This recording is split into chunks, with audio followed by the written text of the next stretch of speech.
you can full cheek it. You full cheeked it. You just got to back it up with something more than just backing it up. Yeah. It's a time to throw ass and jump high. Yahoo!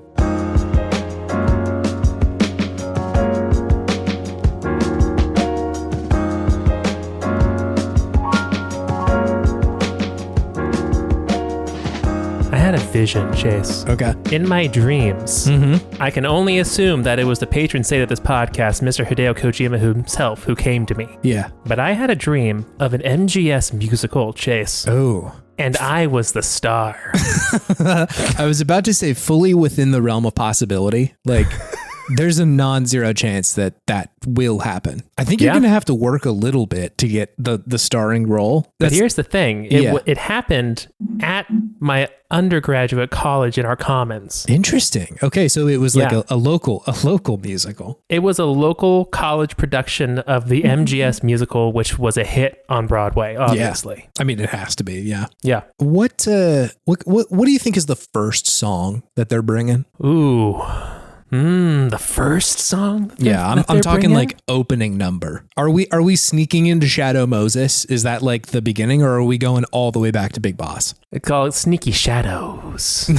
Yeah, it's like it was definitely Metal Gear Solid, not Metal Gear. Okay, yeah. So like a ragtime dandy, like sneaking around, like you can point your toes very hard, and like the music feels like what that looks like.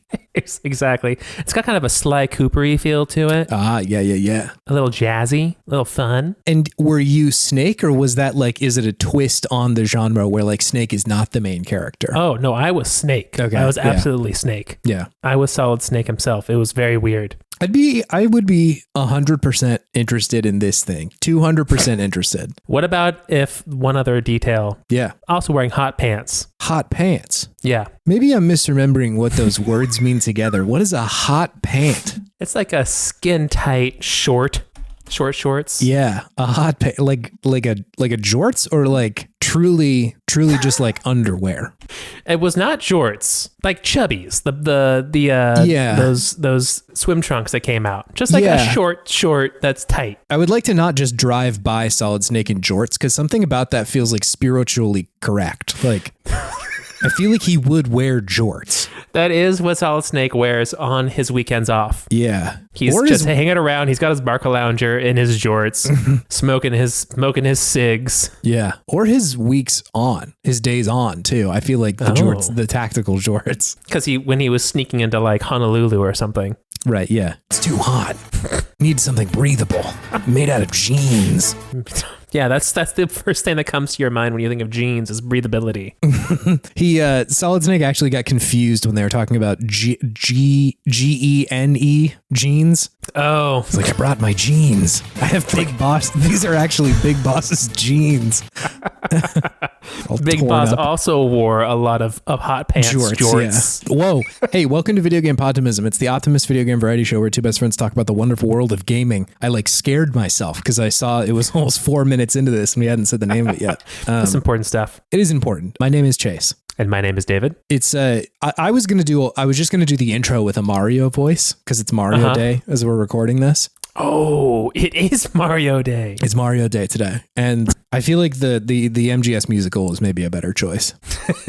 I had to get it off my chest, and I felt like this was the platform to do that. I think so. It needed to be shared. Yeah, I'll tell you the brainworm that I got going today is that brainworm of the day. We've been stuck in horny game purgatory for like weeks now. It's been real. We tried to take a week. We tried to exercise the demon with X blades, and then we chose to do DMC, which we'll talk about later. That was not the game that we expected it to be. It doubled down on the horniness. It sure did. And in my brain, for whatever reason, I came up with throwing it back in the Hotel California because we're just like stuck here. But it's horny, you know? It wouldn't be the first time someone threw it back in a Hotel California. I bet not, yeah. No, definitely not. What a lovely place. Have you been playing video games, David? I have been playing video games, I would really love to hear about them if you could. Yeah, I got you. I played Resogun. You played Resogun. Whoa. Resogun. This was a game I played a lot on the PS4 in its early days. Yeah, this was, I feel like, an early PS4 game. Like, this might have been a launch title. Yes. Yeah, I think so. It was a kind of side-scrolling bullet hell shooter game. Yeah. And I've just been kind of on a kick with those recently. And I saw that it was free on the PlayStation Plus subscription the other day. And I felt like, hey, might as well jump into this game. Okay. And hey, it's still really fun. It's still super solid mechanically. It feels good and zippy. You can really dodge around all these bullets that are coming at you. Yeah. The levels are so brutal, but so fun and replayable. The brutality is that kind of good level of difficulty where things aren't unfair. Yeah. You can always understand why you died. Which is hard to do in a bullet hell game, I will say. Yes, right? Like in Star Wasper, the one on UFO 50, I sometimes have no idea what just hit me. I just know that I blew up. Yeah. And there's just no way for me to reconcile like what I did incorrectly and then get better from that. It's just, you're just thrown right back into the game. Whereas this one, it's pretty clear when you fuck up and how you fucked up. And you can see how you would get out of that situation more easily next time. So yeah, this game, I was kind of curious to go back and play it since it's been, probably a decade since I was playing it quite frequently. Yeah, I mean, and it's still quite good. It's a 2013 release, so 12 years, I guess. Yeah. Oh yeah, that's right. It's 2025. Fuck. It is, yeah. So yeah, the game is still really good. So I was having a lot of fun playing it, and I'm probably just gonna like jump in and out of this game for a while because it's just such a little biteable game. You can just go in and do a run and feel good about your time in there. It's great. Yeah, it's I loved seeing that they took that and like applied it in Returnal because it's the same folks. It's the Housemarque. Yeah. And that game still maintains quite a bit of bullet hell in Returnal, but is also like a third person shooter as well, which is kind of remarkable that they were able to make that work. I feel like a cornerstone of the bullet hell genre is that it must be like top down. So it's surprising for them to be able to like make that a thing that isn't just like so frustrating. Yeah. I'm also so excited for Saros, the next one. That's the new Housemarque one, right? Right. Yeah. And I feel like it looks like it's not in the same universe per se, but like maybe going for a similar vibe. And I actually thought that Returnal's narrative was like pretty good by the end of it. Like, there's some really interesting stuff that it's going with. And I'm like kind of surprised it doesn't get more like accolades for that. Like it's not like groundbreaking, but I just think the way it was told was really interesting. I will say it does require you to beat it to really like get the whole thing. Yeah. And that's like hard. It's a very hard game. But yeah, I liked Returnal a lot. Maybe I'll have to give Resogun another try because these folks make good games. They do make good games, Chase. And I was shocked when I saw that it was Housemarque because they're kind of more of a well-known developer nowadays. Yeah. And so that made me go, okay, I should download Returnal. And that's also what I've been playing this week. Is sure Returnal. Enough. Cool. Did you play this game prior? I have not. I have not played this game before. Okay. I'd seen videos of it and it looked like it might be up my alley, but I had just so many other games going on that it's just one of those ones that like I'm interested in, but I don't need to like play it immediately when it came out. Yeah. So I downloaded it and this is a good game. This is a really good game. Yeah. I knew that pretty much everyone who had actually played this game felt this way about it, that it was just like really good, like really hard, but really good. And yeah, they are not wrong. It is remarkable how they have taken the bullet hell and the roguelike genre and the third person perspective and mashed them all into one cohesive, one cohesive entity that doesn't feel clunky or weird or like anything is tacked on or shouldn't be there or doesn't fit. It works remarkably well. And I think part of that is just how well Celine moves around. She has so much movement and she really does feel like a little fighter jet out there with just her aerial abilities, how quickly she can run and then dash and then also just like her base movement speed is really quick too. And she turns on a dime. Yeah. This woman is fit with a capital fit. So that's awesome. The shooting feels great. Just the weight of everything and how every gun feels different. And like when you get a new gun and it's clearly better than the one you had before, you feel it like immediately. Yes, yeah. That is always so satisfying in a game like this. Not to mention that the atmosphere is just amazing. Just creepy, alien, dangerous atmosphere. Kind of reminds me of what was that game called? Describe. It was that first-person action horror game that I played on the Xbox. Has like the big alien vibes. Scorn. Yes. Oh my God. Thank you. Thank you for exercising that demon. Yeah. Gives me some Scorn vibes in some of the creepy alien technology that you just decide to put your hand into, and then it does some like weird skittery like spider leg stuff to you, and you get stronger. And I think the roguelike mechanics also are really implemented well in this game, in that there is a set number of rooms that you start to remember and recognize. Yeah. And you know kind of like how to get through them, and then what doors are going to give you like side quest stuff that's just going to make you stronger, and then what's going to be a main door to just like get through to the objective. So you have this kind of risk reward thought process going on at all times of, okay, do I want to explore this area? Because there could be something that kicks my whole ass in there and I could end the run. But if I beat it somehow, then I'm going to get really strong, and that's going to be great. So I just love how organically those choices feel in this game of just go down this hallway. Maybe something's good. Maybe it kicks your ass, but maybe you get strong. It's just, it feels very well thought out and considered, and just so natural in how you progress through it. And also how it just kind of teaches you how to engage with those sections without actually telling you how to engage with them. There is that little bit of element of exploration in this game, not just in deciding to go and explore different rooms, but also in just how the game mechanics work. Also, shout out to this game for being one of the first games I have seen that does the same little reload minigame that Gears of War does. I have not seen this in a long time, and I always enjoy that little minigame because it feels good when you hit it and you're just like back into the action, and it is kind of critical in this game too in some points. But yeah, I'm really loving this game, and all the stuff with the house and the narrative so far is also very good. Creepy and spooky, and a nice kind of shift from the just breakneck action of the gameplay itself. Yeah. Gives a good sense of mystery to the game, and I think that with pretty much any roguelike, I personally need like a strong narrative to pull me through, and this really seems like it has that in spades. So yeah, it's really great.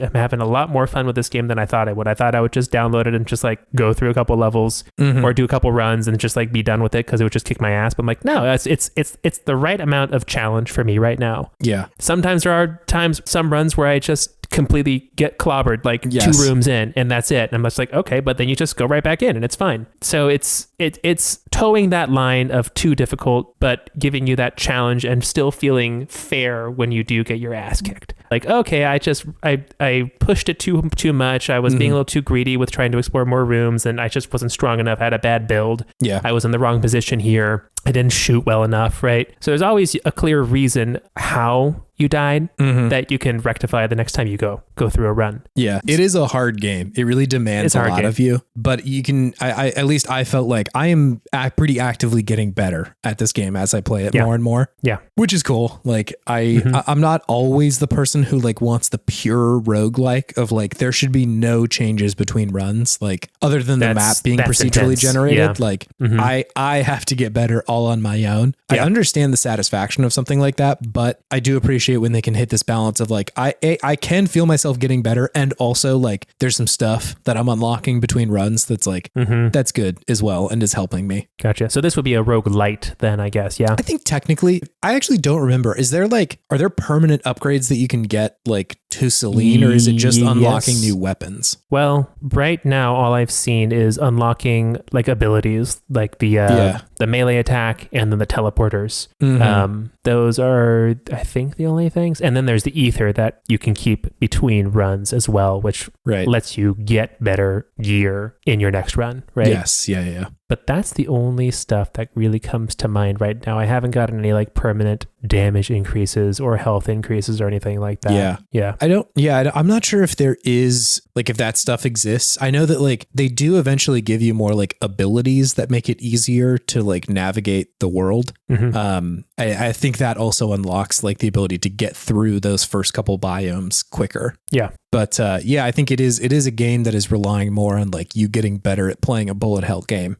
rather than, just unlocking enough stuff and enough maximum health upgrades until you can kind of do it. Yeah. I agree that the story really does kind of pull you along. It's very much like mystery stuff going on of like, why is this out here? What is this thing? Like, who is this astronaut? What is this? Yeah, no, it's really good. I thought it was pretty evocative. And like, I do think it comes to a conclusion at the end of it. It's not just all like mystery for nothing. Gotcha. So I like that a lot. This was also like one of the earlier PS5 games. And you can really tell that like PlayStation was like, come on, use some of this controller shit, man. Cause like they do a good job with the haptic feedback in the controller. It's pretty fun and like does communicate different stuff to you than just the visuals. Like sometimes the rumble will make a sound such that you can hear like, I'm about to run out of bullets. Like, it like starts to increase in pitch as like for somehow, I don't know how they've done that, but like the rumble itself is making a higher pitch so that you're like, okay, I'm about to run out of bullets. And like you were saying, they do have the active reload thing where if you like press the button at the right time, it like helps you. And all that kind of works together because then you can predict and sort of preempt the having to reload stuff, which is very cool. Yeah. It's also like, you really do have to keep your eyes on the screen a lot of the time. So you do. Like if you're darting around looking at other shit, like you might be not getting hit by the bullet, or you might be getting hit by the bullet rather. I like this game. It's pretty good. Yeah, I'm having a lot of fun with it. Yeah. So I've gotten to the Crimson Wastes. That's as far as I've gotten so far. Yeah, it's like the second biome, I think. The second biome. So I'm curious to see how many biomes there are. Sure. We'll see. We'll see how it goes. Yeah. But yeah, that's what I've been playing. And I've also been playing a little bit of the demo of Pirate Yakuza in Hawaii. Hell yeah. You just dipping your toes in, seeing if this is something you're into? And dipping my toes in to see if it's something I'm into. I have tried to play many Yakuza games. Yeah. And for some reason, they always just kind of lose their momentum for me at a certain point. I don't know if this is the one that's going to stick with me. Sure. I did enjoy the demo, though. I really enjoyed the recreation of Honolulu. I really enjoyed riding around on the Segway around town. That was very goofy. I feel like with these games, I enjoyed the goofy side stuff a lot more than I enjoy the actual like meat of the gameplay. Yeah. Which I think is a common experience, but is hard for me to justify playing through the whole game personally. Like if it was just all the goofy side stuff and I was just a weirdo who was walking around Honolulu just going to sing karaoke and buying clothes and dressing up and like hanging out with my pet tiger with a pirate hat, I would be more inclined to play that game, I think, than also having to worry about roving bands of thugs and mean people who are then going to just try to bust me up. Because the action is fun and goofy and over the top, and I really enjoy the pirate costume stuff of being able to summon like phantom sharks with a violin is insanity to me, right? But I feel like the most fun I had with this game was doing the karaoke. Yeah. Like that was the best part of the game to me. The action was fine. It was over the top and stylized, but I wouldn't say it was particularly engaging for me. Yeah. And the pirate ship fights were fun. It was fun to drift on a ship. It's incredibly fun. But at the same time, there's just something about it that just feels like it's missing some weight for me. I don't know if that's just a hallmark of the series, just like the way they craft their action feel. Yeah. But I don't know if it's quite for me. But I really appreciate what the game is doing. And I did also find myself playing a lot of blackjack. Yeah. In some ways, you are having like the canonical Yakuza experience. That's the game. It's not a bug, it's a feature. Yeah, I like, and this is oddly something that I kind of feel out of step with a lot of the fandom in, is that like some of the side stuff I'm actually not that into, like karaoke is like a mainstay in this series and people go nuts for this shit. And like there's some of the side stuff that I like Dondoko Island in Infinite Wealth was like so good for me. But like a lot of the smaller mini game stuff, I'm actually not that crazy about. But a lot of the longtime fans are like, that's the meat and potatoes, man. Like the bigger Yakuza plot is actually not the important thing for a lot of people. And so you're kind of on the other side of this one of me of like the side quests are the good stuff. The mini games are the good stuff. Because it is like pretty pedestrian most of the time. It's like blackjack or like helping somebody find their lost dog or something, Yeah. that is a big part of it. But yeah, like if the rest of it isn't working, it's not working, you know? But yeah, I think the reason that Infinite Wealth worked for me was just that like the combat clicked with me in a way that the other ones didn't really. And then I'm kind of just like in at this point. Sure. That like I'm more willing to put up with like you said, the combat in this one in Pirate Yakuza being like more active, and I'm like, I played beat 'em ups before. These aren't too bad, but it's not like, you know, outrageously good. But I'm still just like bought into the series, so it's easy for me to kind of get over that. Versus like if you're trying to find your first one, then I can imagine this being kind of a challenging on ramp into that world, you know? Yeah. I didn't know if playing this one would be better or worse, because I did get a little bit into Yakuza Kiwami. Yeah. Which I think is what a remake of the very first Yakuza? Yeah, is that that's right? correct. Yeah. I that was probably the one I played the most. And that one I feel like I had the opposite experience of I wanted to see what this kind of serious Yakuza story was going to say, and all the side stuff just felt out of step with what I wanted the game to be. So it just feels like it's a tale of two games. Yes, and absolutely. It's hard for me to wrap my head around and comprehend what the game wants, but I think the game just wants me to engage with it in whatever way I want, and just have a good time. And that's all it wants. Is just pick what you want to do and go for it. I think that is kind of a ethos of a lot of the games. Like I also for a long time struggled to figure out like, what am I doing in this game? You know, like what is the point of it? And not in a bad way, but just like truly I would be on like the main mission and just kind of like going from point to point. And I'm like, when do I do the side quest stuff? Like when does it want me to do that? And the answer is whenever. Like it seems to me like it's pressing. Like I really need to get to this other part of town right now to like do this main mission, but it's not. You can just go do whatever and fuck off for like hours and hours and hours. There's definitely points where it's like still tutorializing you and you can't actually go over there yet, but like once you're into the main stuff, it's like you can kind of just make the game whatever you want it to be, you know? It's like not Skyrim, but it is at a certain point that level of open of just like, yeah, you can sing karaoke and play blackjack and like that's it, you know? Like there's like a big plot point in the original Like a Dragon where like, you know, one of your friends like leaves the party and it's like, fuck, we need to go find him very quickly. And then I spent like 5 hours doing the like business management sim instead. And like my buddy's still over there just captured and it doesn't matter, you know, he's like, fine. He's fine. I need to go like snacks. Make 1 million yen or whatever in this business management stuff. And so like, I do think it is actually kind of, you do need to speak some of the language of the game at a certain point that to be able to understand, like, when is it appropriate for me to like do this shit? And when do I actually need to pay attention to the main story and what is actually the important part of this game, you know? Cause it's not obvious on first blush, or at least it wasn't to me. Yeah. I agree. It gives equal importance to the side quests in a way as it does the main quest, in that it doesn't force you to go and do the main quest. It just lets you do whatever you want. And it's kind of an interesting way to tackle like the problem I have with a lot of open world games is the bloat. Yeah.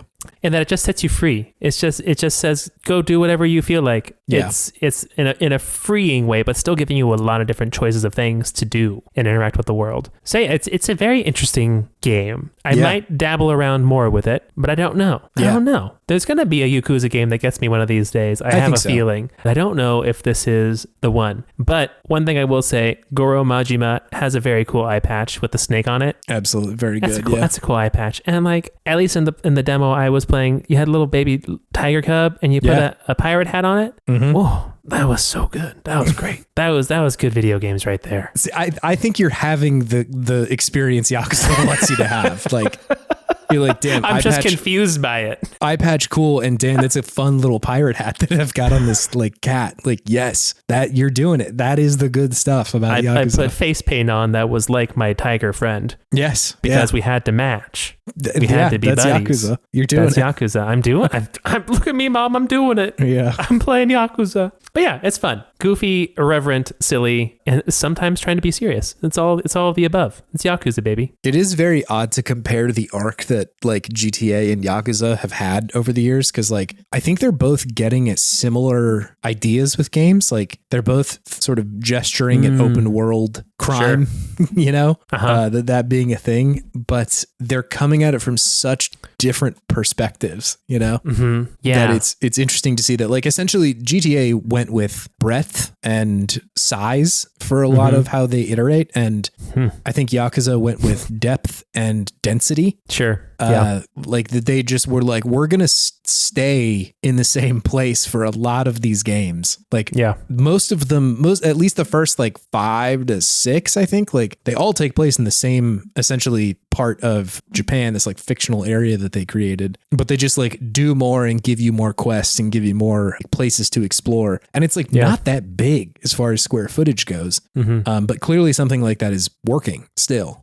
So it's interesting to see how far they've come and how much they've iterated to it also just being so self-aware and so in conversation with itself almost. Yeah. And I feel like the difference in tone is also interesting between those two franchises in that GTA has this attitude about it of, I don't take myself very seriously, but I want you to take me very seriously. Yeah. Whereas it I feel wants like you to take it seriously for sure. Yeah. It wants you to take it very seriously and to like listen to what it has to say. Whereas I feel like Yakuza is the exact opposite. Yes. On first blush, when you're looking at it, at least, well, maybe not Pirate Yakuza in Hawaii, but like a mainline Yakuza game, you're like, wow, this is a very serious game about gangsters in Japan, and it's going to be intense. And then you can go off and do things that are not that at all. Yeah. So it's like it doesn't want you to take it seriously, but it has this veneer of seriousness to it. Yeah, it's an interesting comparison between Yakuza and GTA. Yeah, they kind of sneak in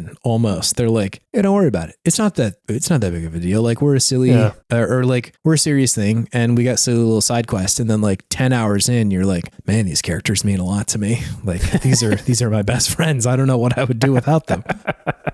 Exactly. Come at it from different angles. Yeah, exactly. Oh, it's good stuff. Yeah. I've still been playing Persona, just making my way through Tartarus. I'm at a floor that I can't go any higher now, and I'm just waiting for something to happen. Waiting for Kirijo to pull off her mask and actually show me that she's a 50-year-old woman who is going to enslave me somehow. Sure. Is that an expectation, or is that a sort of request? I don't know. I feel like she's got some ulterior motive going on. Maybe. But that's just me. But maybe. So long as I have Yukari and Junpei, we're good. Yeah, we're that's good. the squad. No problems. It's I think once you get to the thing that you have to wait for, I feel like you will see the loop of the game. That after that, it's like, okay, I see what I need to do for the remainder of this video game.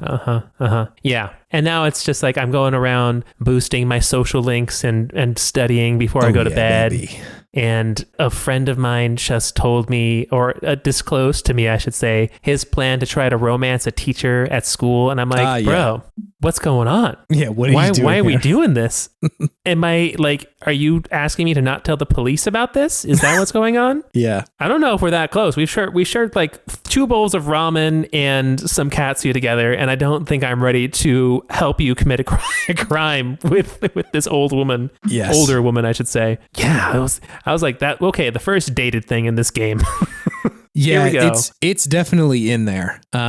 There's a couple of moments like that where it's like, this is some 2000s ass shit right now. And like, to some extent, every Persona game has something like that, but there's a few of them that are more pronounced. You can see the sort of like unexamined belief system in these games a little bit clearer with the gift of hindsight now. Yeah. But still having a lot of fun with this game. The loop so far is good, and all the writing is great. The characters are fun, quirky, cool, everywhere in between. Yep. So yeah, having a lot of fun with Persona. Do you have a favorite S-Link so far? Not your like main compatriots, but the people just like in town. I only got 2 S-Links so far. Yeah. I got Ramen Boy. Yeah. Who is the magician. And then I have my rival bro friend who's on the track team with me. Yes. Yeah. Okay. I think I was enjoying Ramen Boy more because he was talking about food. I'm like, I like food. And until he started talking about his plan to date his teacher. And then it got a little weird. And I'm like, I don't know if I want to get ramen anymore. Yeah. I also got to that point and I'm like, I think I'm going to invest in other people for a while. I don't know if I need to see where this storyline goes. Yeah. I don't think I want that. But I'm using a lot of magician personas, and I'm like, oh, that's gonna be good for me though. So it's kind of difficult. But I think you'll see me more at the track and field in the foreseeable future. Yeah, I hope you do, because my one and only is on the track team. So I hope you meet her, David. Oh, the team manager? Yes, David, the team manager. We just had a nice conversation at the cafe about how hard it is to be the team manager. Yeah, she is the best. That's your grill?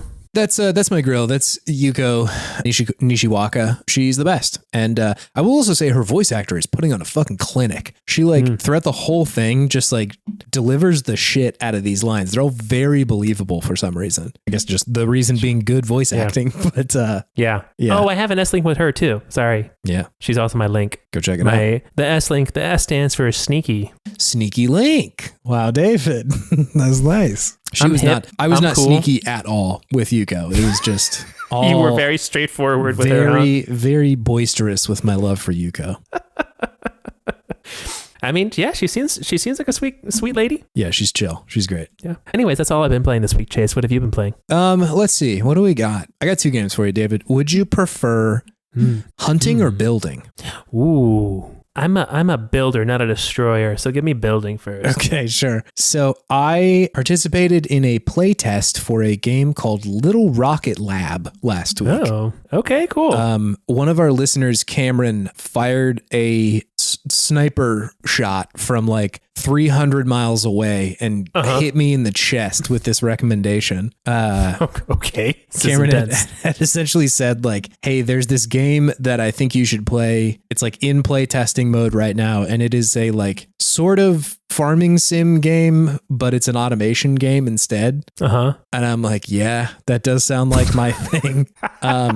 It does sound like your thing. And so I checked it out, and sure enough, Cameron was right. This is exactly my thing. So this is, or actually, hold on. Let me look up who made it. Little Rocket Lab.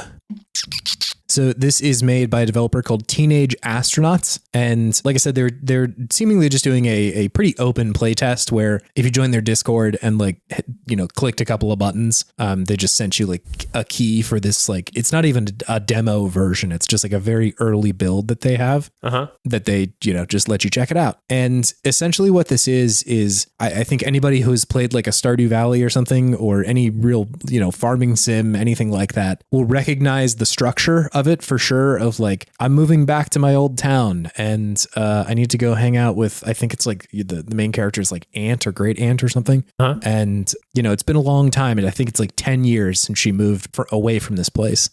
And you're there to, I wouldn't say revitalize the town, but there's a couple of things that it makes clear that the old rocket silo that your mom worked on before she died was the old rocket silo. The old rocket silo that you and your mom used to work on, because you're clearly a little engineer and shit like that. Okay. And that the doors to it have been locked for a long time and shit. So you break in there and are wait, why the fuck is nobody working on this? Why are we ignoring this?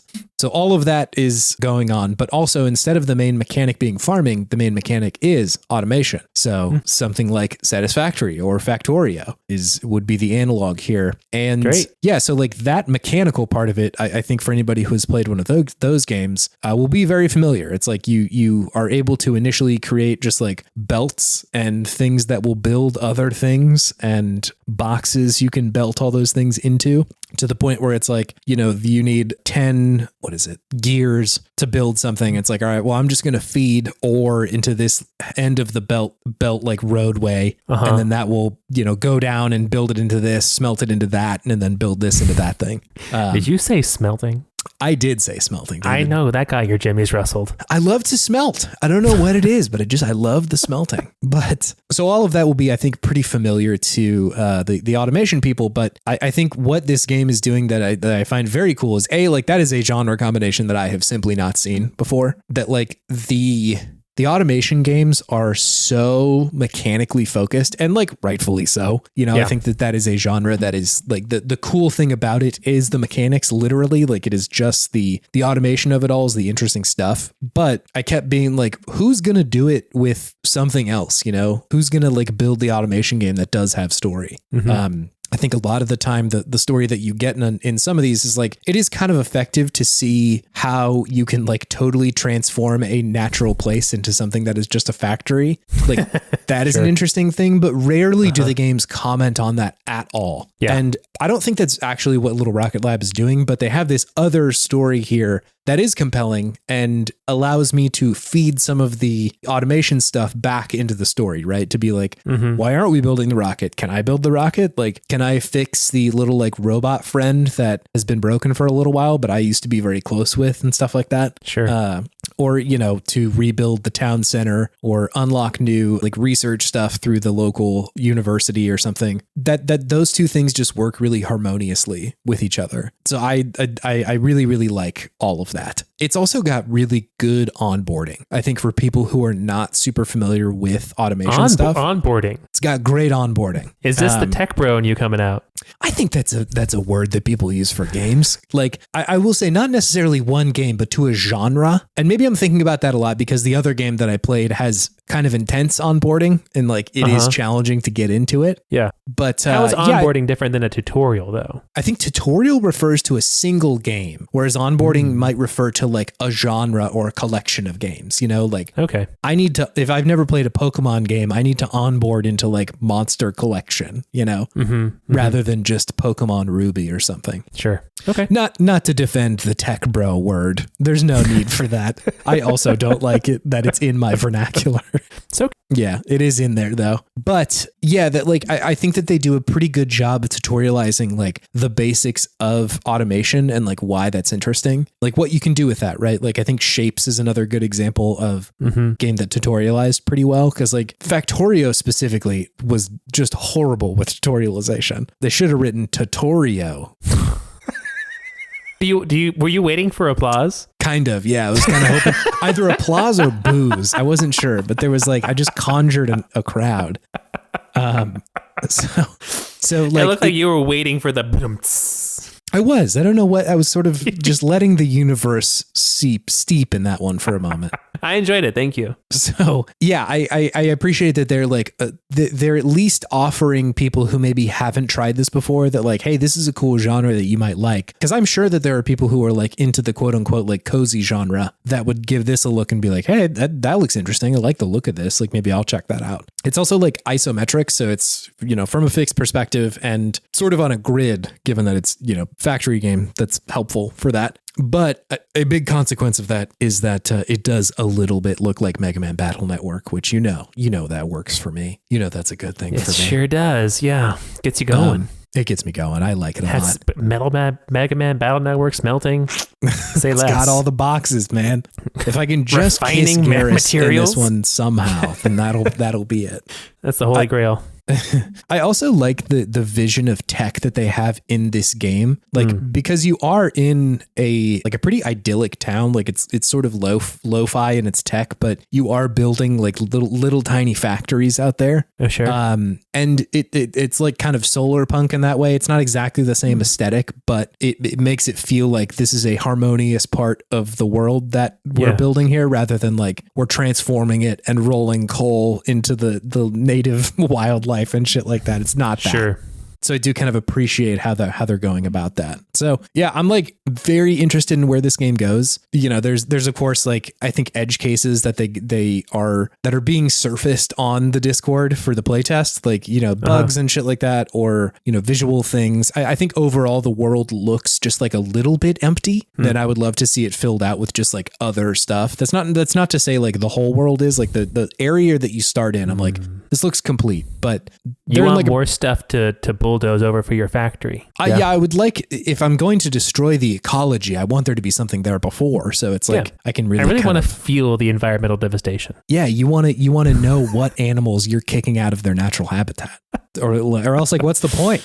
You know? Absolutely. But all like, again, this isn't a playtest. So like, I think a lot of that is like, it's so far from being ready. Like this truly is not even a demo. So wow. I think that they have a lot of time and a really good like base layer here to start the rest of like the development, because I think that the mechanics that they've got, like I'm already like, yeah, this is good. This is good stuff. And I'm definitely going to like pick this up once it releases. Cool. So yeah, Little Rocket Lab. I would keep that on your radar if you are a factory pervert of any sort. Do you think there's some mustache twirling capitalist out there who started the factory genre who's just like, yes, my little capitalist, enjoy your factories? It's possible, but I think they may have shot themselves in the foot, because there are many times I am not delivering for the shareholders and am instead playing Satisfactory.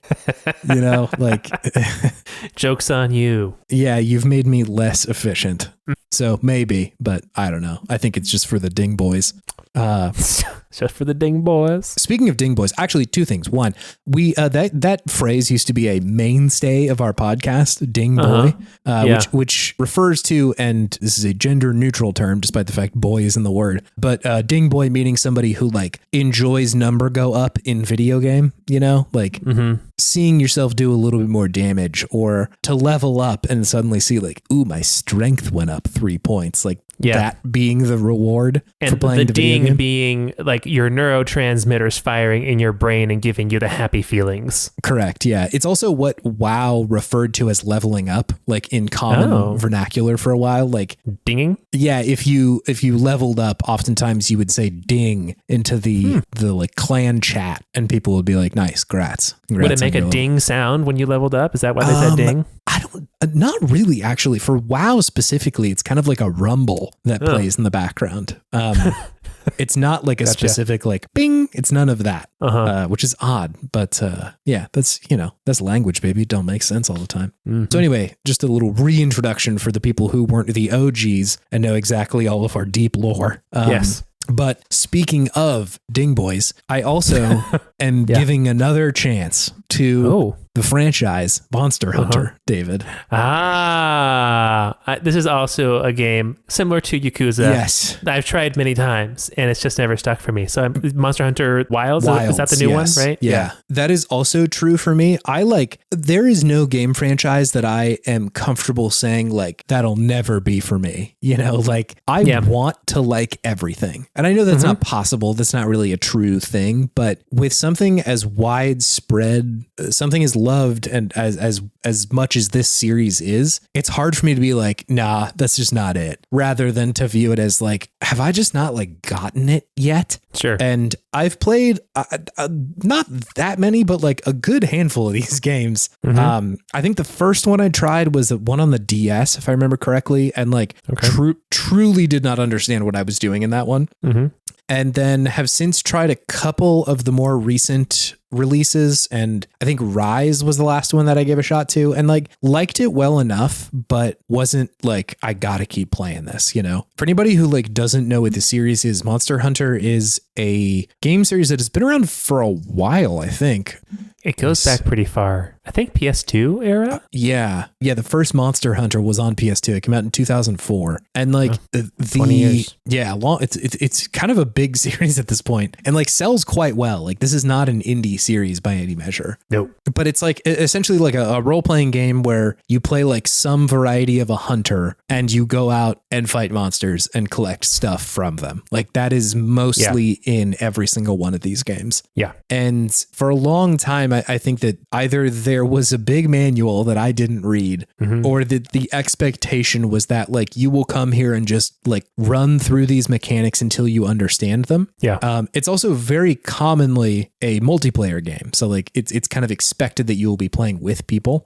It's not like required most of the time, but I would say like that is the intended experience for sure. Sure. In the way that like a World of Warcraft is like, you could solo it, but like it's much more fun to play with people, you know? Is there couch co-op or is it just online? That's a good question. I don't know. I bet one of these was like a co-op game. But all of the ones that I have played have been online multiplayer. Okay. So yeah, I tried a couple of these and it just never stuck. I think part of the problem for me was that like it is so mechanically dense that like I learn one thing, I go to the next area, and there's another like gigantic text box that I'm like, what am I doing in here? And like series that have been around for a long time, they do sort of expect you to understand the common language, or at least like have some background with it, and not literally language, but just like, well, before you go out, you do have to eat, you know, like you do have to eat something, and like I don't know that shit, you know, so like I'm never sure, like, are you just teaching me like a feature of this game, or is it like required reading for me to do this every time I go out hunting, you know?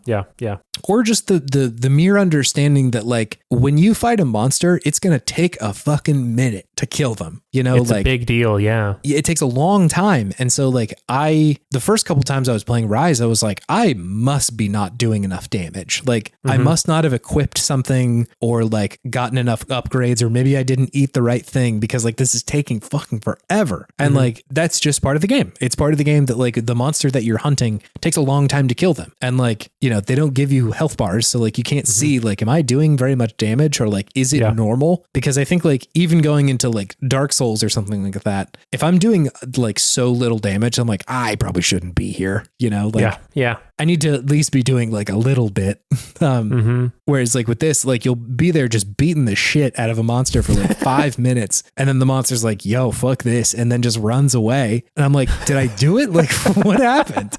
Just pieces out, huh? Yes. Yeah. So like, I know that for anybody who like they've been fans for the series for a long time, that all might sound like, yeah, duh, common knowledge, dude. But like as an outsider, I don't know any of this. Like it's not something that I have come pre-equipped with. And I think personally, I typically do rely on just like pre-existing knowledge for like how to engage with a video game. Like there's pretty often I'm skipping through tutorials in a game if I know like it's a roguelike, I know how to jump, I know how to hit, like it'll be fine. You know, like something like that where it's like I've played this kind of game before. I don't need to figure it out that much. But with something like this, like I can't rely on that stuff because it is pretty singular in the stuff that it's doing. So like it just requires kind of a lot of learning. However, I want to like it. And so every time one of these games comes out, I'm like, maybe this one. And I did the same thing with Wilds, Monster Hunter Wilds. This came out very recently. And mercifully, I was chatting with some folks in like a podcast Discord, and I had asked, I think it was Steven and Brendan from Into the Aether. I was like, what's the thing about this game? Like, I've tried these a bunch. What am I missing? Like, should I check this one out? And both of them were like, hey, have you played it with people? And I was like, no, entirely solo. And they're like, well, that's why you don't like it. Sure. And I was like, okay, that makes sense. Mercifully, Brendan was around to like run me through some of the early part of the game, and I could just ask the questions that I need to ask of like, do I need to pay attention to this? How often do I need to be like checking these materials? Like, how do I know if something is like appropriately leveled, or you know, when do I go out and do this thing? How do I use like just a mountain of questions? And he was patient enough to be like, no, you do this, or like this is how long this takes, or here's like the kind of loop you should be running with. And I feel like that's the canonical way to onboard onto this game, at least for me. Sure. Because like I'm not somebody who can just like pop open the manual and retain everything that's in there, or like I'm so bad at remembering what a text box tutorial says. Like without context, I don't know what it means. Yeah. And so like I need to be like up against the wall a little bit and be like, wait, what am I doing? You're like, what is this? What does any of this do for it to click with me at all? So we did that for like, I'd say probably an hour or so. And it at least got me through the first couple loops where I'm like, I think I understand what to do with this game. And at least for me, the thing that I'm glomming onto is this like loop of, you go out and hunt something. It is pretty slow, but it takes a while, and that's like part of it. And part of the fun is like, it's a big release when you finally kill the monster and like your mission's over, you know, like you work at it for a long time. It may run away. There might be another monster that enters the chat and you have to like fight it or try and get away from it or something. Yeah. Or like follow this one monster back to its home or something to beat it up some more. And once you do, it's like, oh, holy shit, that's a big deal. Like we finally got this thing.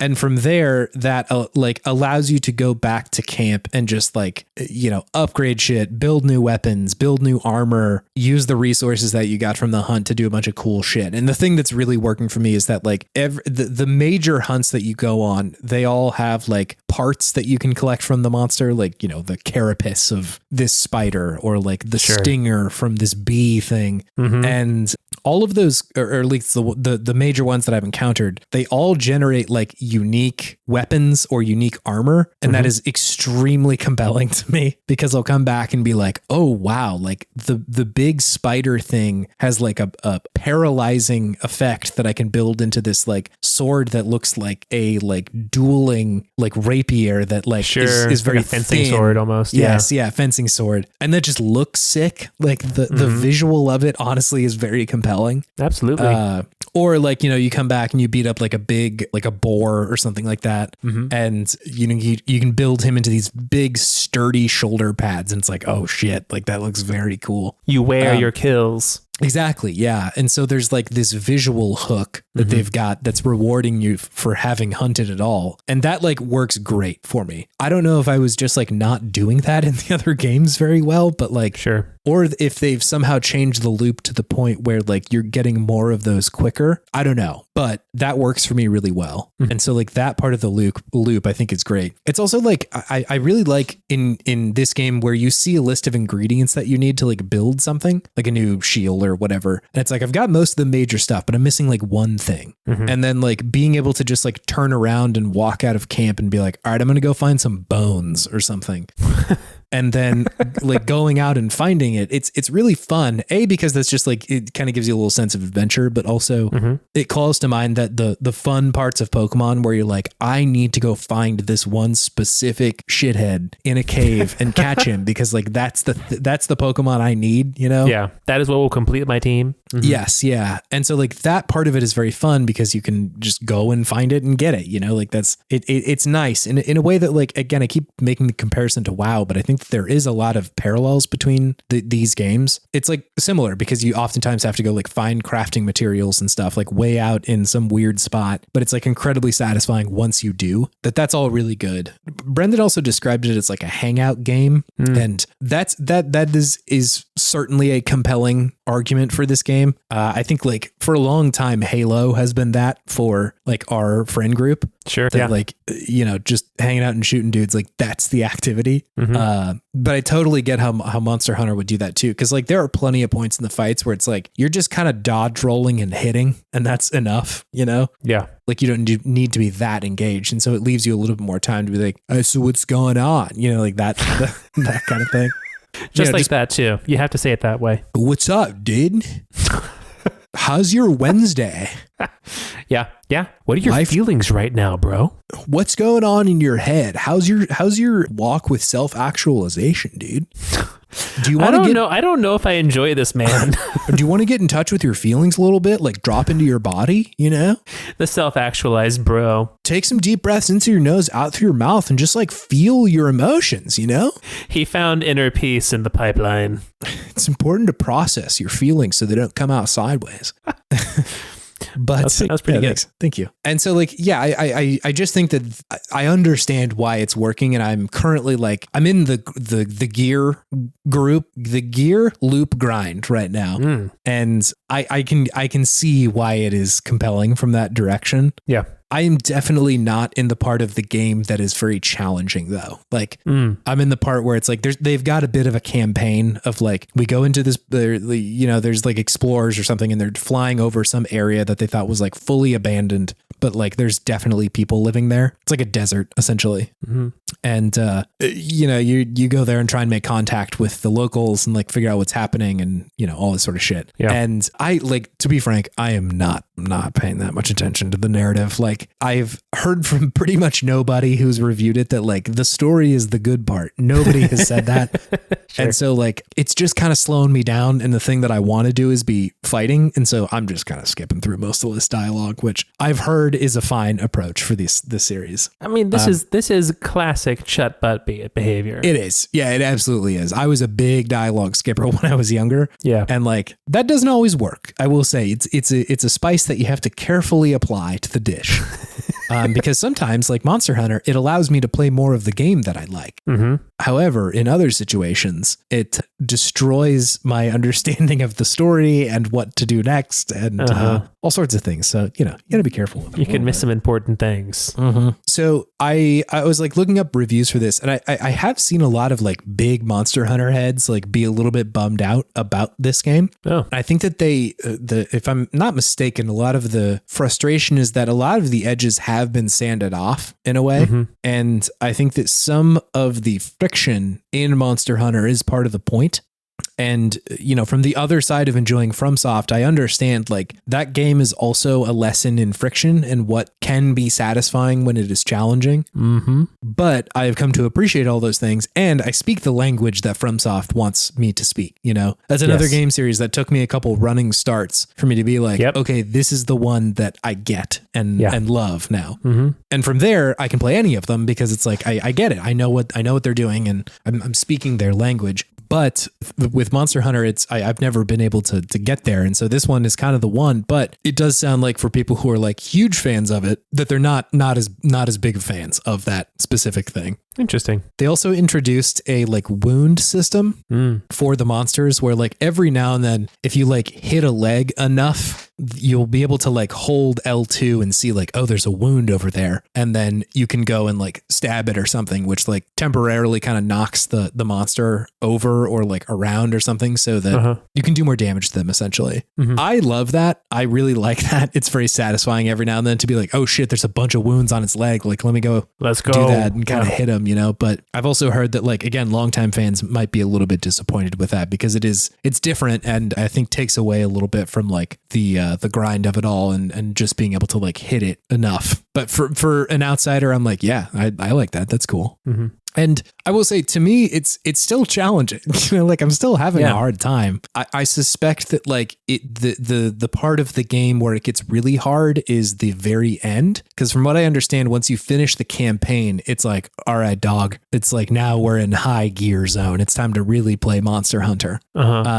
And I can understand why that would be frustrating. Like if you wanted to play Bloodborne, but you had to get through like 10 hours of Devil May Cry first, I'd be like, this sucks. Like I want to just play Bloodborne, But again, from somebody who like hasn't played a lot of this, I appreciate that a lot because it gives me time to understand everything in this game before they just dump you into the deep end. That like I'm being walked through this campaign of, this tutorial and then figuring this out and then going to this mechanic and showing you this. Cause again, like to reiterate, there's about 1,000 mechanics in this video game. There's so much shit going on. And some of it I'm just like, I'm not even going to worry about that until I have to.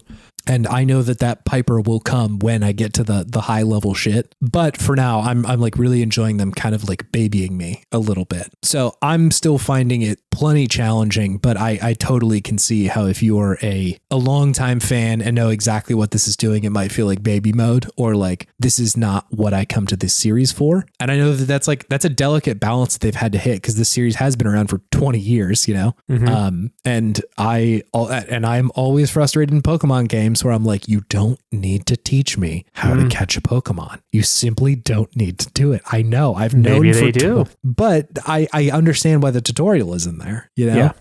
And so I see either side of this argument, but I am benefiting from it being easier right now. I think is the thing. From what I understand, I think Brendan had said this too, that like Rise and Wilds are in two sort of parallel like ideas of the game almost, where like Rise I think is the one that's a little bit more like down the middle with its mechanics. It's more traditional to the series. Sure. Where I think Wilds and I think it was Worlds, if I'm not mistaken, was another one. Yeah. I think that those are the ones that like are a little bit more story forward and maybe a little bit lighter on the mechanics initially. But I think that's the kind of Monster Hunter that I'm enjoying right now. Cool. So yeah, like I think overall I am enjoying this the most out of the games that I have. But I do sort of have a unique perspective on the series as like almost, I wouldn't even call myself like an amateur Monster Hunter. I like kind of actively don't like some of these games, but I want to. Sure. Like I want to like all of them. It's just like, from the outside looking in, it's easy to knee jerk feel like I'm a hater, but it's you're a wannabe. I think I am a wannabe fan. Like I want to be a Monster Hunter, but I have not been up to this point. There you go. There you go. I'm a poser. Chase can't even skateboard, dude. pretends to know how. Can you kickflip? Just start the Poser Clan. None of us know how to play this game. We're actively seeking help. Please, someone help us. We are so lost. Are you playing with other people? I guess that's an important thing to touch on. Like, it's very hard to play with friends in this game. They make it exceedingly difficult to do that, but it is remarkably easy to play with randos. Gotcha. Because like you will go into a mission and you'll roll up to the monster, and pretty much the moment the like big quest has started text comes on the screen, you can hit L1 and down on the, I think, right stick, and you'll fire off a flare, and players, just randos, can join that hunt like immediately. Wow. And so, you know, if you're somewhere else and you'll see someone's like, or get a little notification like, hey, this person's looking for help for this quest. And you can just join their game immediately. So like, I think it is smart that they have streamlined some of that, because the game is better when you're playing with other people. It's better when you're hunting with other people, because A, it just goes by faster. You do more damage together. B, everybody is using a different weapon, or, you know, usually at least using a different weapon from one or the other people. And so like all of those come with benefits and drawbacks. So like if you're a big, heavy sword slanger, like maybe you need somebody a little bit more agile to be able to like balance that out a little bit, or somebody with like ranged attacks would be very helpful. And so I think it's smart that they have said like, let's get you directly into what is actually good about this game without having to like futz with like finding enough people to do so. Again, that comes with the drawback that it's like so hard to play with somebody you know, but I think that that's a good change overall. And if it can't find people, they just give you AI controlled partners, which like are also pretty good. Like they're pretty good at fighting. So play with it's not like you're not getting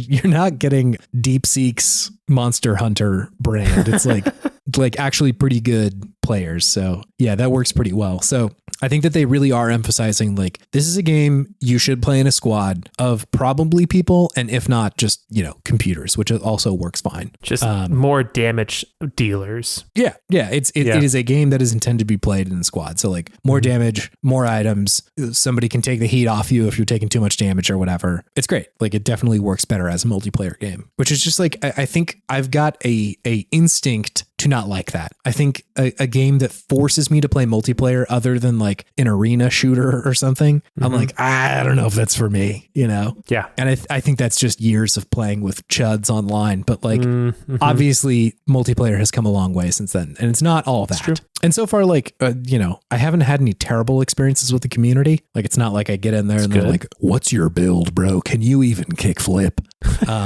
And there's a Tony Hawk build. there is a Tony Hawk build. I built a skateboard with like spike wheels. I made my character Mark S for macro data refinement in Severance. I tried my best to build Adam Scott, which I will say it looks a lot more like Tom Cruise playing Mark S in like the Severance reboot. Sure, yeah.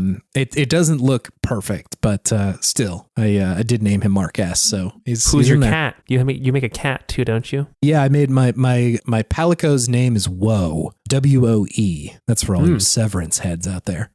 And you can choose to give him like a human voice. He speaks like language. Of course I did that, and then tune the pitch all the way down. So I've just got this like very fancy cat who's like health incoming whenever he tries to heal me. Which, that's as low as it goes. It's not super low, but it's it does not like make Barry White. No, but it does make him sound absolutely ridiculous, which is very fun for me. Okay. So yeah, that's Monster Hunter Wilds. I'm going to keep trying this one. I think I'm enjoying it currently, and I hope that sticks around. Nice. Yeah. Anyway, David, this will all bring me to my Podtimistic thing of the week. Which is? It's the trailer for Death Stranding 2, David. Oh, They dropped a hot 10-minute, just out the oven, just like Mama used to make him trailer. Yeah. Kojima's speaking to you as well. Yes, yeah. And I'm hyped. I'm hyped for this game. It looks good. I loved Death Stranding 1. Looks very effective. Norman Reedus, his baby thing, is outside the pod. He's giving it forehead kisses. And I'm like, bro, is this going to hurt me? Play this video game. I need to know right now. And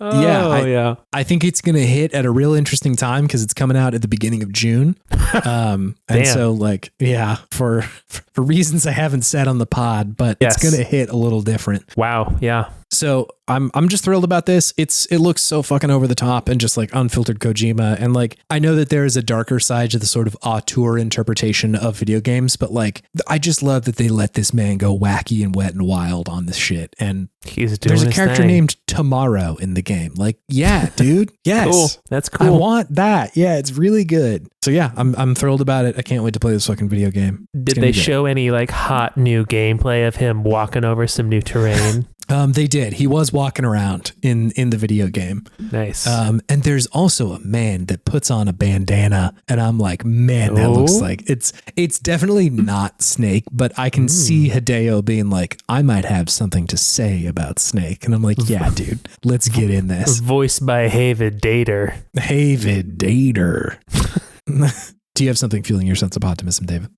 I do. It is a video on YouTube. Yeah. Posted by a YouTuber named Jopes, Jopes. Yeah. Or maybe it's Hopes. I don't know, but sure. That's how it's spelled. But it's about this thing in Mario Kart 8 called the Genzua Glider. It's a 17-minute video. Oh my God. Depicting the history or retelling the history of this tech that they found in Mario Kart 8. And I found it absolutely fascinating. Yeah. It was, so essentially what this, some Mario Kart player named Genzua found this tech that you can do when you are gliding and then you hit a ramp and boost off that ramp, but the angle of like the turn that you're taking is really steep when you come in. You'll go off to the left and then all of a sudden you will just like, it will glitch in some way and you'll get turned to the other direction very quickly, right? Like quicker than you can do anything else in the game. And it's almost like a straight line, like a little of a bit of an angle, but you just all of a sudden just go whoosh and you go forward really quickly. And then it just goes over the history of how all these people decided and figured out how to use this in the speedrunning community to shave off like 0.03 of a second or even a second in some of these levels, and the tension that and the drama of it all these people going into the lab and just like, then this person broke the world record and then this person broke it 5 times in a row, and you're just like, oh shit. And these people who are doing this, I play a solid game of Mario Kart. Yeah. These people are breaking this game and doing things that are just insane with Mario Kart. They're like wave dashing at this point. They are wave dashing in Mario Kart. It's very impressive, and just the skill that goes into it and the passion that these people are putting into this game, and that other people are then making videos about this, also passionately talking about these things that are going on in their little speedrunning community. It's just so endearing, and I love it. And it was a fun 17-minute video to watch. It was really well done. It was interesting. It like I said, drama and tension. It was well made. Yeah, it's also so much fun to get a little window into speedrunning communities, because it's one of the few places to me that feels like an actual community. Sure. Where like somebody will discover something and tell people, and it's like suddenly the community's like, oh shit, this changes everything. Yeah, exactly. Like, this was one of those moments. Yeah. Yeah, rather than like, hey, I heard about somebody on the internet who did this. It's more like, I know exactly who did this because we're all sort of in contact with each other. Yes, light the fires. Yeah, like they really have to rally the troops of Gondor to be like,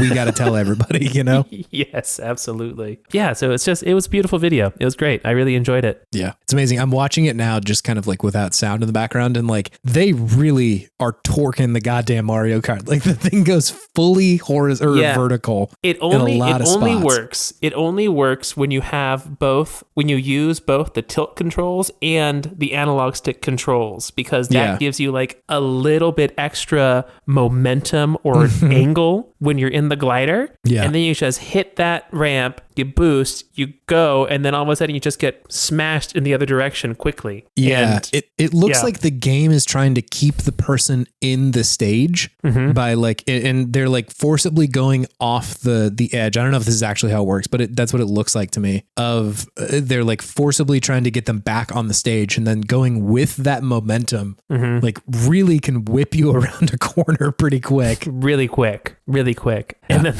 they were like talking about all the different levels that this works on and going into detail on like who was the first person to nail this? Like who like labbed this tech on this level? Yeah. What day it was? And then afterwards, how often did they set the world record? When did the next person set the world record? How many Genzua glides does anyone hit on a certain ramp in a level? Like, can you hit a Genzua glide on every single lap to cut off a bunch of time? Or do you just try to go for on the last lap because it's kind of a hard tech to hit and then you're just wasting time, right? Yeah. So it just goes into all this meta that I had never considered about Mario Kart as well. And it was very, very fun to hear about and very interesting. Yeah. I mean, it really, really does bring to mind wave dashing. Like that. It does. It really feels the same to me. It is exploiting something in the game that the game never meant to be exploited. Yeah. And like only really exists for the extremely high level players, but is like still hard enough that like you do, like it isn't perfect all the time because it's so hard to just continually do this one thing. Yeah.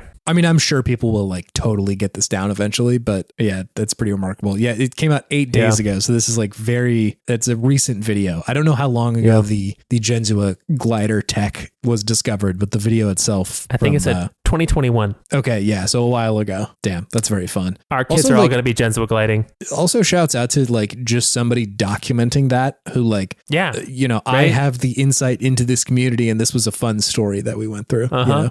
He like interviewed all of the main players for it to like make sure he got all of the details correct.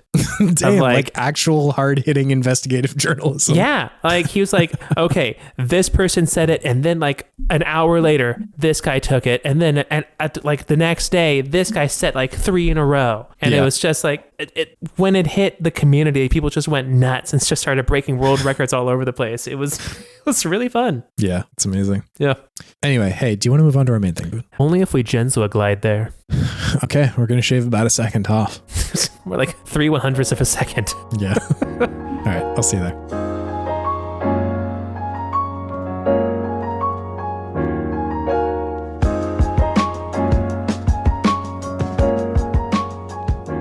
Hey, welcome to Good Games.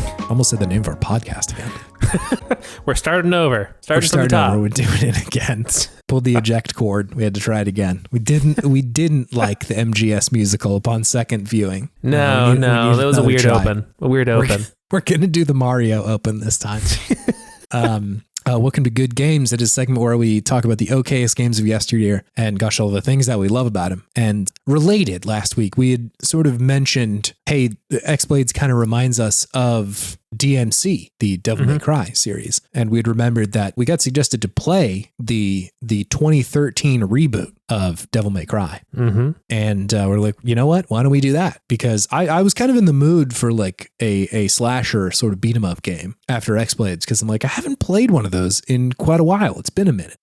Most games are just hard as fuck and give you no quarter. Whereas like I could just slash some demons for a while. That would be fun. Yeah, absolutely. We were also hoping that it would not be another horny game. Fools. And yet, here we are. We'll get to that in a second, but we got suggested to play DMC from listener TK. I'd asked TK his thoughts about this game, and he had said, DMC is a really interesting look into an alternate future where Capcom rebooted their long-running franchises instead of doubling down on the legacy and committing to remakes or new entries. I feel like it manages to have a lot of similar charms to other Devil May Cry games, while also feeling very different in gameplay and being an interesting new direction story-wise. DMC imagines a world where Dante and the other characters are actually interacting with a lived-in world, something I felt was lacking in basically every other entry I played, including Devil May Cry 5. It is some of the most creative concepts for levels I've ever seen in a genre, and I even like the punk kid version of Dante. I wish Capcom would revisit some of these ideas in the future Devil May Cry games, but it doesn't really look like that's going to happen. Yeah. Thank you, TK, for your suggestion. Thank you, TK. Appreciate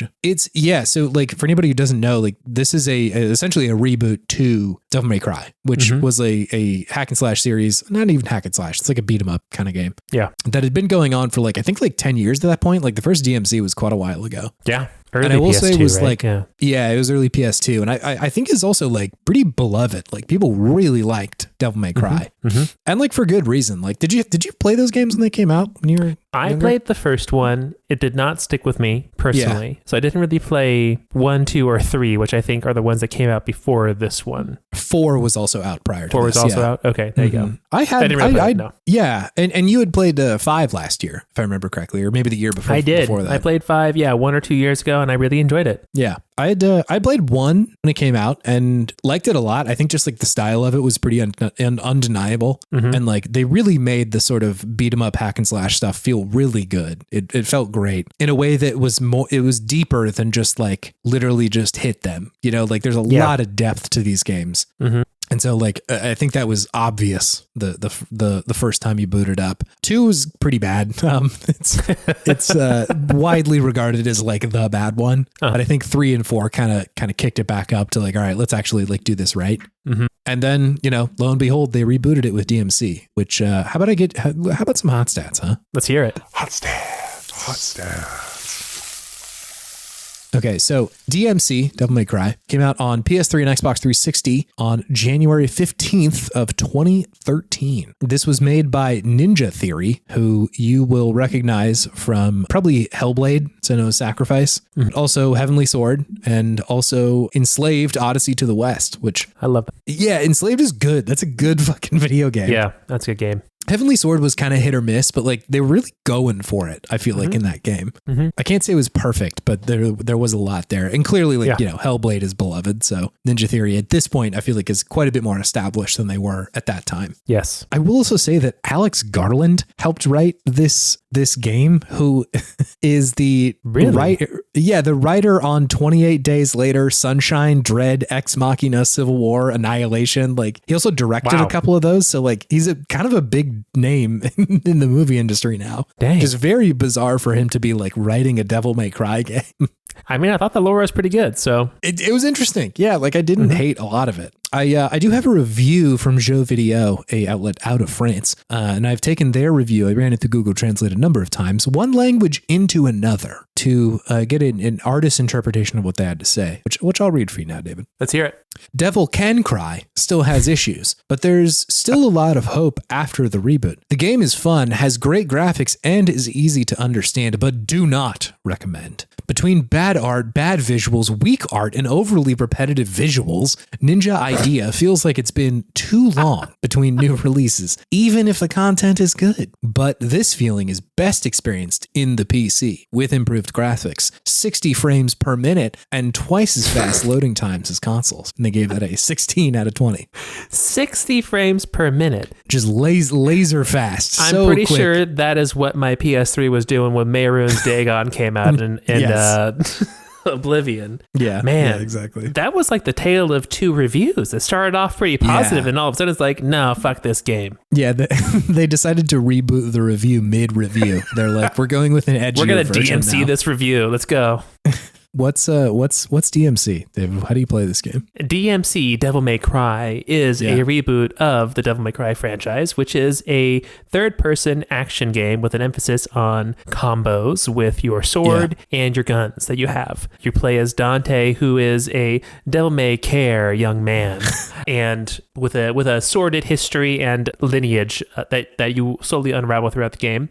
But pretty much the crux of it is you go through these levels and you jump and you shoot and you slice in many different ways these enemies that come at you, and you're just trying to really do it as stylishly as possible so that the speaker goes savage. It sounds like Venom from the Venom movies recently well, which is kind of weird, but it's really all about just looking cool and having a fun time looking cool while slicing up demons. It's extremely stylized, like the whole thing. And depending on how comfortable you are with like kind of industrial metal music, or like, I guess dubstep in some places, will determine how well that sits with you. Yeah. I enjoyed the music. I thought it was in keeping with the tone of the game. It fit the game perfect. Like it's exactly what the game demands. And I like even outside of like if the one song hits for me or not, I'm like, it fits this game perfectly. So like this is what Dante listens to. Yes. Yeah. speaking of Dante himself, do you know or do you remember the reaction to this game at the time? I recall that people did not like the remake of Dante. That's correct. I remember that pretty vividly, that was the common complaint about this game. It's like, why did you redo Dante? He was fine the way he was. Who is this child? Where's my Mante? Get this boy out of here. Yeah, it's unsurprisingly, it's 2013. Gamers are building up for their big moment in the middle of the year there. Oh, I forgot about that. That was that year, huh? It was Gamergate year, yeah. Yikes. And so they were sharpening their swords of online discourse, and I think that this was maybe one of the earlier shots across the bow. Was it really? Not for Gamergate specifically, but just I feel like gamer outrage was very gamer discontent. Palpable. Yeah, it was in the air, and it's so weird to see it in hindsight. Not unexpected, because of course gamers you change their dress up doll and they're like, I am in hell. You couldn't have hurt me worse. It's an action figure, Mom. Yeah, come on. But it's very odd to see the reactions in there, because just with, I think, hindsight, a lot of the complaints boiled down to just I don't like how Dante looks, Yeah. And where's his white hair? It's truly, I'm is it just the hair? Because he's also wearing not that dissimilar of a fit to Dante, it's pretty the similar. other one. Mm-hmm. And his attitude is so similar to Dante's. They're both nobody can fuck with me. That is the main thing that they exude in these games. And I think mercifully in 5, they kind of turned that to 11, and it knows how ridiculous of a game it is, and Dante himself also knows how ridiculous it is. But up to that point, I think they kind of wanted it to be no, these guys are cool. And it's the new Dante's just wearing skinny jeans. That's really the only difference for what's going on. I just found it so strange that they were this is unbearably different. People didn't like millennial Dante. Kind of that's kind of it. They just changed him from a Gen Xer to a millennial. Yeah. So odd. Go eat your avocado toast in the corner. A lot of the people online were emo Dante is terrible. He's just going to cry through the whole game. And I'm what are you talking about? A lot of this was for the previews, I will say. Mm-hmm. And so they hadn't even played the game, first of all. But that's not at all what his reaction ended up being. And also what a weird choice that would be if the Dante in the game was just so emotionally vulnerable all the time. That's also a choice, Sure is. It's also Ninja Theory was brought in to make this game, and I think it totally makes sense that they're rather than continuing the lore that Capcom had, we're just going to do our own thing with our own take on what this series is. Yeah. And that's cool with me, I don't love unnecessary reboots, but I think there is something more compelling about the idea of this isn't a reboot because we want to reinvigorate interest. It's well, we're a different company, so what does our version of Devil May Cry look like? I like that. Yeah, I think that'd be fun with doing with existing franchises. Just have someone do a celeb shot and be here's my take on this. Yes, what does Platinum Games' Pokemon game look like? Whoa, if they came out and Ash had black hair in that one instead of whatever his normal or gray hair instead of his black hair, I'm not going to be that pissed, People will rage online. Yeah. So it was very internety to me, that whole discussion, looking back on it, and it's just cringe in hindsight, man. Why was this the biggest problem for these people? I get that DMC is a beloved franchise, but they're speaking as if they came in and shot their foot. They just changed his design a little bit. They massacred my boy. Yeah, please. There was a band that put out a anti DMC song where they were just complaining about the new design of Dante. Oh my god, it's just the wackest thing I have ever heard. What kind of music? I think it was a metal song or something like that. Okay. I didn't give it the listen because I was I don't want to give this anymore. But if you want to make hating on an entertainment property part of your identity, that's your call. But this this just sounds like the most sauceless, motionless behavior I have ever heard. To be like, just like, I don't like this thing that I've never played and haven't engaged with artistically, but like just the vibes are driving me to enough hate that I will make music about this is like, dog, we like, I don't use this phrase very much. We must touch grass. We must touch grass in this situation because this is too much. Yeah. If this is sauceless, it's dry. This is a dry thing to do. So dry. Yeah, you got bone dry. This is negative aura. Sorry, Alpha and Gen Z, if that's too much, but like it's so bad. There you go. Yeah, that is. I didn't remember. I think I might have just blocked out that. Yeah, this game came out in the midst of the Gamergate kerfuffle when gamers were just peak. They were peak right then. Any slight that I think they took against the perceived in-group that they were in was like cause for outrage of like things are being taken away from us. And of course they're not. Like it's just different. And like also things can be for different people. And things that used to be for you cannot be for you anymore, you know? Yeah. Pokemon is a game that isn't intended to be played by 30 and 40-year-olds. Like you can, but that's not who they're trying to appeal to in those games. So like it's not for you anymore. Yeah. And like, again, I think that the design changes between these games are tepid, that like they feel totally in line with each other. Like, I would agree. Yeah. But like, it's, you know, maybe it's just not for you anymore. Yeah. And just like, that's fine. It's for fun, gamers. This is fun stuff. It's supposed to be enjoyable. Yeah. Like you didn't get the ability to vote taken away from you because Dante has tighter jeans. That's not a thing. I'm oppressed now though. Yeah, I was going to buy a house, but Dante's hair is black and I can't anymore. My landlord raised my rent because Dante's different. His hair turns back at the end of the game, though. Does it? I didn't even get there. I didn't get that far. I didn't get there either, but I just read what happens in the game because I was curious about how things go. And like, yeah, he gets his white hair again. Hey. The actual video game. What did you think about the actual game, David? I thought this game kind of ripped. Yeah, me too. It rocks, actually.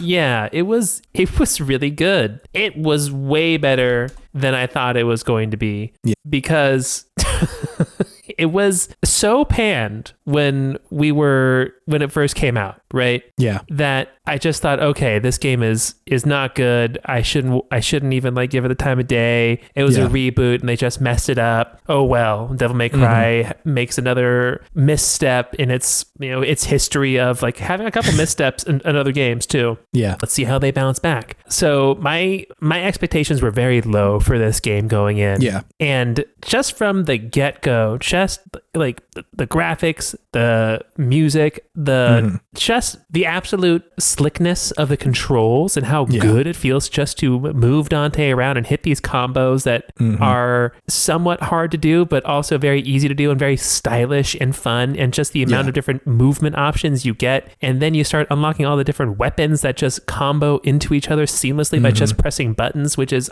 now that I realize that they did Heavenly Blade, I think something they did in that game too, which really makes a lot of sense why they just brought it into this one, because it works really well and feels good. It's so good. Essentially the way it works is that like you unlock 2 weapons in like the second or third level, wherein like if you hold R2, you use a big axe to hit. Yeah. And if you hold L2, you use like a scythe. And if you don't, then you just use Dante's regular sword. Like, God, does that feel good? It's so... does. I don't know why more games don't do that. Essentially, like normally in any other game, you hit like a directional button to switch weapons. Yeah. But it's so intuitive to be like, I would like to do a big hit now. I'm just going to hold down R2 for a little while. Yeah. And then when I'm done with that, just switch out of it. Like just let it go. And you can so easily switch between weapons and like all the combos that you can do of like, all right, what if I try the first hit with the sword, then the scythe, then the axe, or like vice versa and shit like that. It just, I couldn't believe how good that felt. And then I grapple up into the air, and then I grapple someone into the air to me, and then I keep on doing my aerial combo because the game is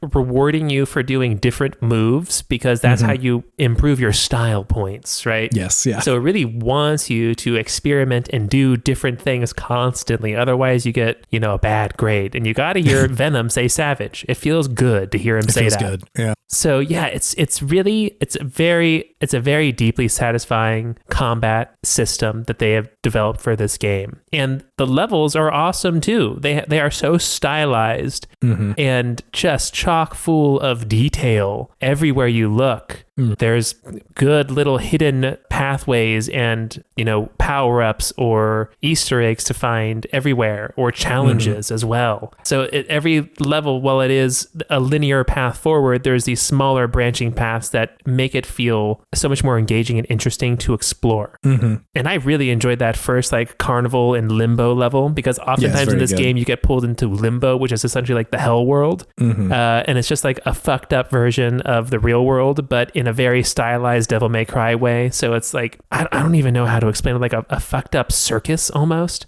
Yeah, they like, because you are at some kind of carnival or something in the real world, but then in Purgatory, it's like just slightly more terrible. They're also doing the thing from They Live, the Carpenter movie, where like you can kind of see the sign that's in the real world of like, come play games, and over top of it, it's like gamble all your money away or whatever. So like, you can kind of see the meaning behind it, which is very fun.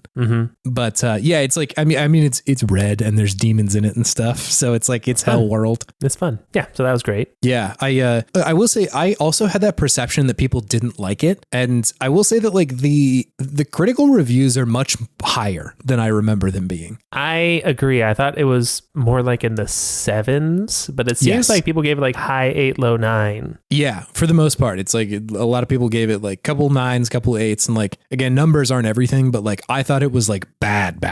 I thought it was like they kind of fucked it up, but it's so not. And like, again, just with the amount of distance from this game, I feel like I'm not really influenced by the fact that this is a reboot. I'm not really influenced with any of the context of like what Devil May Cry 4 felt like or what 3 felt like or any of that. It just feels like its own thing. And that thing is good. It feels good to play this game. So like, I think the more time that has passed, probably the better this game will feel to someone who's like not a sicko for Devil May Cry. Because if you are, like, you've got your favorite and you've got the ones that you really like and everything about that. But kind of from the non-sicko perspective, I was like, this is a good Devil May Cry game. It's really fun.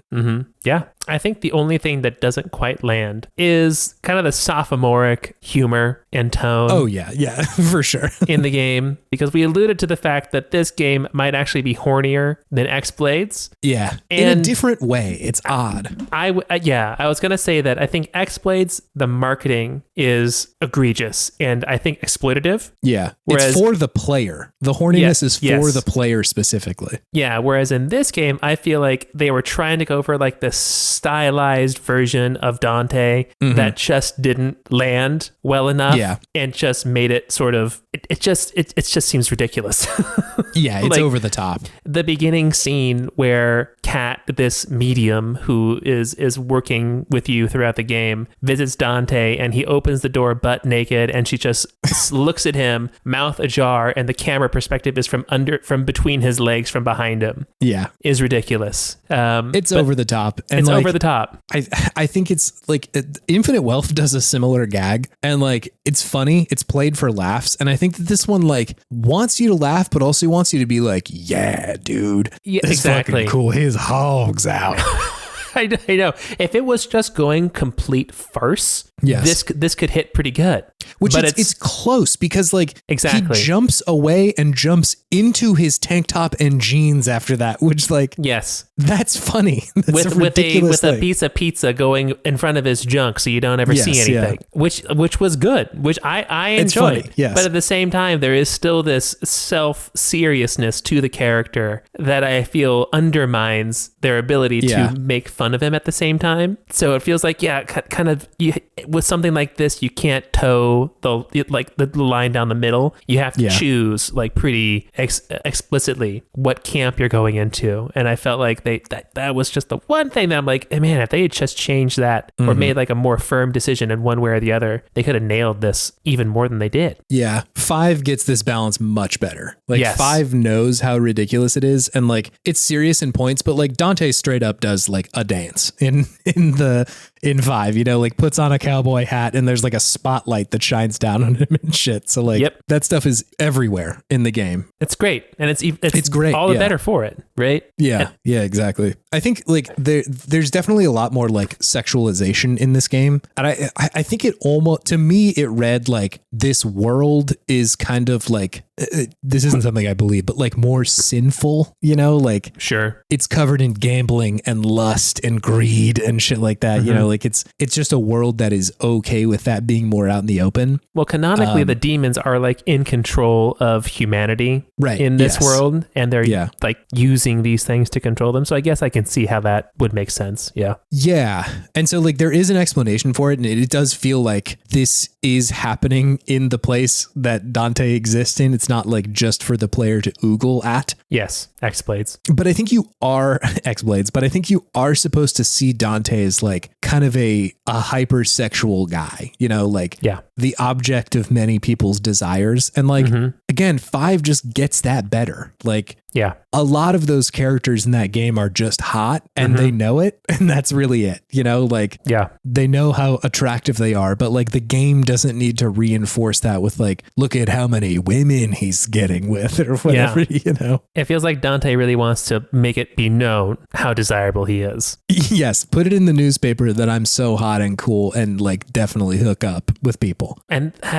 in one of the loading screens or just like, I think the backsplash of a screen in between levels, you know what I'm talking about? Where he's surrounded by angels and he's like pointing like finger guns down in between his legs with like in front of his crotch, just looking very sexual, very looking sexual. Awfully phallic. Yeah. And like, again, I don't have issue with them invoking sexual imagery. It just comes off a little cringe, you know, like exactly. Yeah. If this was like a bigger part of it, I wouldn't have as much of a qualm with it, but I don't think they nail it. Whereas like, exactly. I think they do in 5. I think they're much better at that stuff.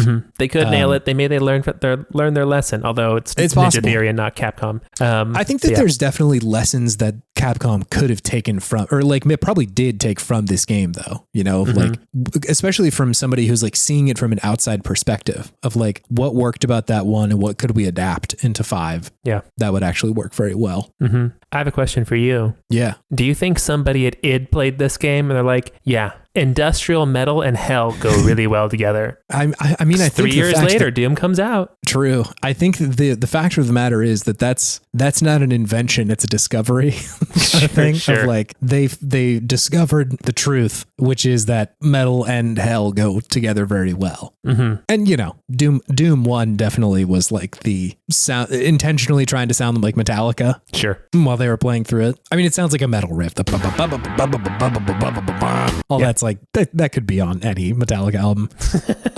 So like I think they went back to basics, you know? Totally. The story's a little buck wild, but like I think most of these games they earn the ability to go buck wild pretty quickly. Sure. With like meeting up with Virgil and then Virgil being like, we're brothers actually, and let's discover, you know, what happened to us and stuff. Yeah. It's cool. Like I didn't have real much issue with any of that. It's not the most groundbreaking stuff. And like, you know, 2013, I think is when Last of Us was coming out and stuff. So like this is right on the precipice of games like starting to be like, we really want to tell like a classic kind of movie story. Yeah. Obviously like stories have been good in games for a while, but in my mind, I kind of separate those eras of like pre Last of Us and post Last of Us as far as like traditional kind of third person action storytelling goes. And so like, it's not quite up to that measure, but I think it's still like pretty fun. Again, I truly don't need the Devil May Cry games to be breaking new ground with storytelling. Yeah.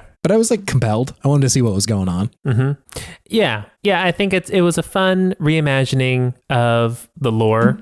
Yeah. And I think the most interesting thing with these games is just the brotherly conflict and their lineage, right? Their connection to their father, Sparta, and all the lore that goes on back there. So beyond that, the game had an interesting story. I enjoyed that the big bad in the game is just trying to control everyone through debt. And there's all these like allusions to it around. They're like, keep on getting in debt just so I can control you. I'm like, damn, that's that actually hits. Ooh, yeah, man, yeah, that's a little spicy take right now, actually. Yeah. So I enjoyed that aspect of it as well, and it's a serviceable enough story to just keep you going, right? At the very least. The sections where they're like essentially Kat brings Dante into the order or whatever. Yeah, and the lore that they talk about hits so different in 2024, where they're like, have you ever wondered like why things are the way they are? Well, we're uncovering the big conspiracies and fighting against the man. I'm like, oh man, this hits QAnon. Very different. Yeah, it's QAnon essentially. Like where we go one, we go all. Yes. Yeah. So like, it's odd. I remember that this is not what that moment was like in 2013, but it is odd playing it 12 years later and being like, oh, this is weird. You guys would be in a very different group if this came out today. Absolutely. Yeah. But yeah, it was fun. I like this game. Made me want to play other beat 'em ups in a pretty major way. Like I was like, I think it may be time to play Bayonetta again. Because that's what Capcom was working on, and why they decided to let Ninja Theory make this one was because they're like, we're busy with Bayonetta. We got Bayonetta cooking. Yeah. Yeah. Which is quite good. Yeah. I feel like I need to play those games because they seem fun. Yeah. I really liked the first one. I don't think I've played the others. And I also don't know which ones are considered like the good ones or not, or if they're just all good. I remember them all getting good reviews at the very least. So, but I don't know what the community believes. Yeah, like which one is the settled upon, like this is the shit. God damn, yeah, they all reviewed really well. Good Lord.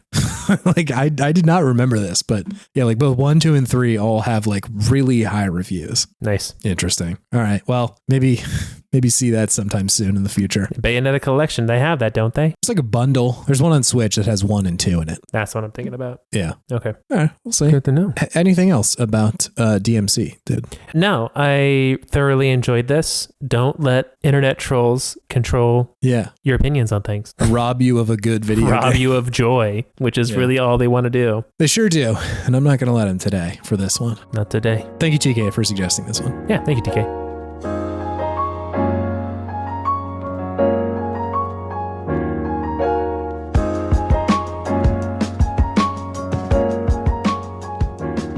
Welcome to the outro. It's me. No, it's a me. A Mario. It's a your Mario moment. day. It's your moment. I'm seizing the moment. You've been trying this all day. Hello, go to podtimism.com where you can find links to stuff. If you want to suggest a game, you can do that on our website. If you want to check if we've talked about a game that you like before, you can check that on our website. It also has a link to our Discord. We are a part of the Worst Garbage Network, where there's a bunch of other cool podcasts, but they all live in that Discord. So come check it out. You got great shows in there. You got your Can't Let It Goes, your Dot Zips, your Frog of the Weeks, your Girl Modes, your Into the Aethers. Recently, NPC joined the network. Very excited to have them. Awesome. You got your paws and claws. You got it all, man. So come check it out. There's plenty of good stuff. Thank you, listeners who have reviewed the show. Appreciate you. And thank you to anybody who has shown it to a friend. It helps the show grow. So if you do, you can take this thank you, and feel that part. That one's for you. The personal thank you. The personal thank you. Thank you, Scott Wilkinson, for our cover art. It's great, and I like it, period. That's it. Thanks for listening. Yeah, thank you. Love to make the show, and love to do it in daylight savings time, which is now. A little brighter out. Sun's out until 7 now in Seattle now, huh? I got motion again, baby. We're moving. Yeah, slept like absolute ass, but the sun went down much later, which I like. Does the time change mess you up? Just a little, just a touch. It's not like a disastrous like 3-hour change or something, but like just that little hour sometimes will get me a little bit. Gotcha. And it did today. I just, feels like I'm getting up an hour earlier, which not too big of a deal, but a little EP today. EP. Not sleepy, but EP. EP, yeah. You have your SNL still. Do you have any gaming wisdom, David? I do. Don't let people steal your joy. True.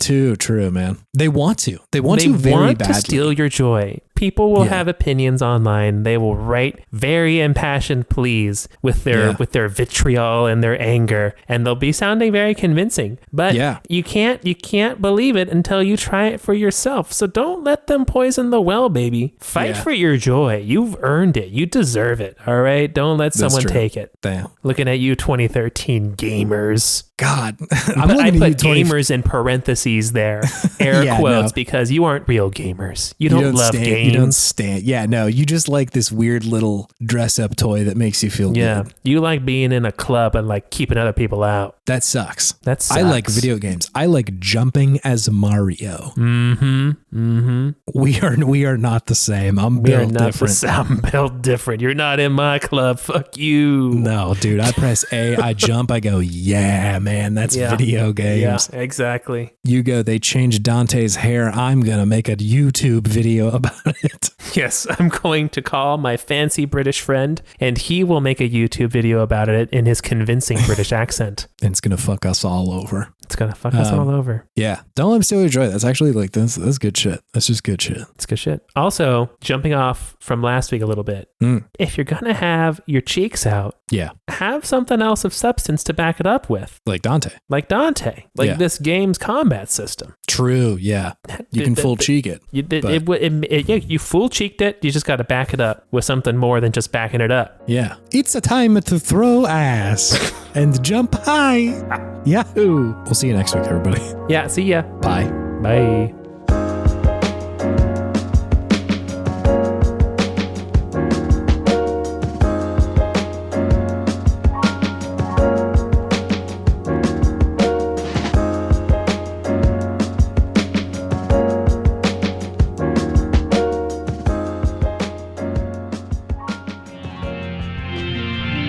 TWG, the worst garbage.